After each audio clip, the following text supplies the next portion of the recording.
Trippy, sexy, queer history? Yes, please. Okay, but first, let's talk about witch hunts. In the 14th century, the church declared that black magic was heresy. Those who practiced were believed to enter a pact with the devil to gain power.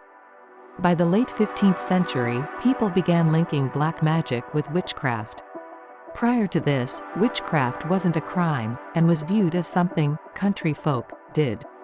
But the idea that this folk magic could be used to curse others, if practitioners were willing to invoke the power of the devil, fueled mass panic. Books were written about the dangers of witchcraft, how to spot a witch, and what to do if you should come across one.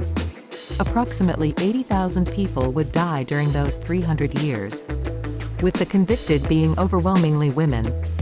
But considering what was happening at this point in history, this isn't entirely surprising. Of course, there was the matter of women having little to no rights. But as feudalism fizzled out, people were becoming more aware of the value of women as sources of unpaid labor. Free domestic work, childbirth, child-rearing, and caring for their husbands was essential for maintaining the budding economic structure, capitalism, though it would be another 200 to 300 years before it would look anything like it does today. Those most often accused of witchcraft were typically women who were unmarried, had no children, were older, knowledgeable, or those who engaged in romantic, sexual relationships with other women. In short, they were a threat to the societal model. But we're not here to talk about witch hunts. At least not specifically. As you can guess, much of the lore we have today, regarding witches and witchcraft, come from ideas that were propagated during this time. Many of which were put forth to vilify women for self-ownership. Which brings us to witches' brew and broomsticks. What now? Witches were known to use plants or fungi for their medicinal or hallucinogenic properties. And with a number of these substances, consuming them orally could cause discomfort. But when applied through a mucous membrane, the consumer could experience the full effects of the plant without the unpleasant side effects.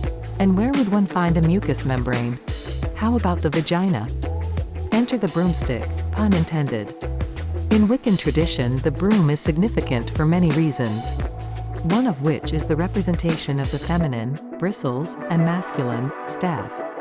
And practitioners, or anyone inclined, would apply what was known as witch's brew or witch's ointment, a balm made with deadly nightshades and fat, onto a broomstick, to then insert or rub against, ride, the wooden applicator. This would induce a high that often gave the user a flying sensation. People were accused of using rendered baby fat, specifically that of unbaptized infants, as it was believed that their souls were unprotected. And of course, midwives were believed to be the primary procurers of said baby fat. So the images of witches flying across a full moon, riding on broomsticks, that we know today come from the fear of women getting high and masturbating, and no longer needing men. So be the hero you were always meant to be. Roll one up, rub one out, grow a gray hair, and ignore a man today.